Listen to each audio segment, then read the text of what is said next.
হলুদ জার্সি নীল সাদা জার্সি দেখতে পারে না। ফেসবুকের যুদ্ধ সরাসরি যুদ্ধ। আবার ফেসবুকে লেখে মাই হার্ট, আমার জান।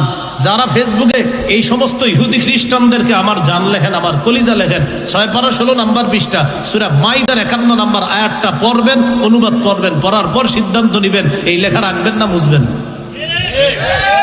6 পারা 16 নম্বর পৃষ্ঠা সূরা মাইদার 51 নম্বর আয়াতে আল্লাহ বলেন, ওয়াবাইয়াতাওয়াল্লাহুম মিনকুম ফাইন্নাহু মিনহুম। তোমাদের মধ্যে যারা ইহুদি খ্রিস্টানদেরকে কৃষ্টি কালচার আর সভ্যতার ক্ষেত্রে বন্ধুরূপে গ্রহণ করবে তারা তাদের দলভুক্ত হয়ে যাবে।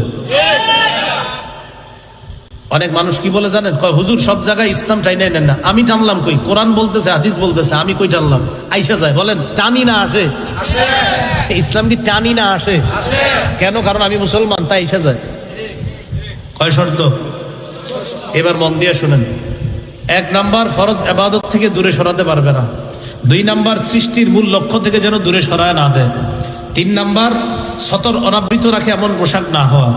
4 নাম্বার, জীবন নাশক খেলা না হওয়া। 5 নাম্বার, খেলাধুলাটা হারাম উপার্জন মুক্ত হওয়া। 6 নাম্বার, খেলাধুলার কারণে যেন শত্রুতা সৃষ্টির কারণ না হয়। এই 6টা শর্ত পাওয়া গেলে কিছু খেলাধুলা, শরীর চর্চা, শরীর ঠিক রাখার জন্য সাময়িক সময়ের জন্য আপনি খেলতে পারেন।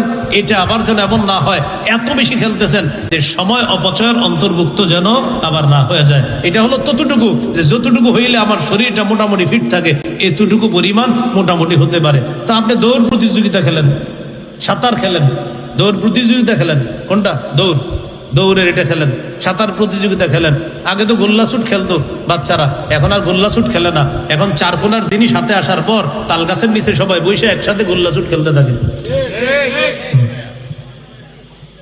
আল্লাহ আমাদেরকে হেফাজত করেন। বলেন কিয়ামতের ময়দানে কয় সাক্ষী? এর মধ্যে আল্লাহ তো প্রধান সাক্ষী, আরো কয় সাক্ষী আল্লাহ ছাড়া? 3 সাক্ষী। এই 3 সাক্ষী আমার আপনার বিরুদ্ধে যেন না হয়। বিরুদ্ধে হবে না তখন যদি দুনিয়ার সময়গুলো সঠিকভাবে কাজে লাগাইতে পারি। দুনিয়ার সময়গুলো সঠিকভাবে কাজে লাগাইলাম নাকি কাজে লাগাই নাই, এটার জন্য আত্মসমালোচনার প্রয়োজন। প্রতিদিন নিজেরা নিজেদের হিসাব নিব, তাহলে হিসাবটা বের হয়ে যাবে। আল্লাহ আমাদের সকলকে যে কথাগুলো শুনলাম বললাম, এবং সর্বশেষ আজকে রাতটা এটা আল্লাহর দেওয়া একটা নেয়ামত। এই রাতটা আমরা ঘুমের মাধ্যমে কাটিয়ে কিছুক্ষণ পরে উঠে আবার ফজরে শরীক হব। আল্লাহ তৌফিক দান।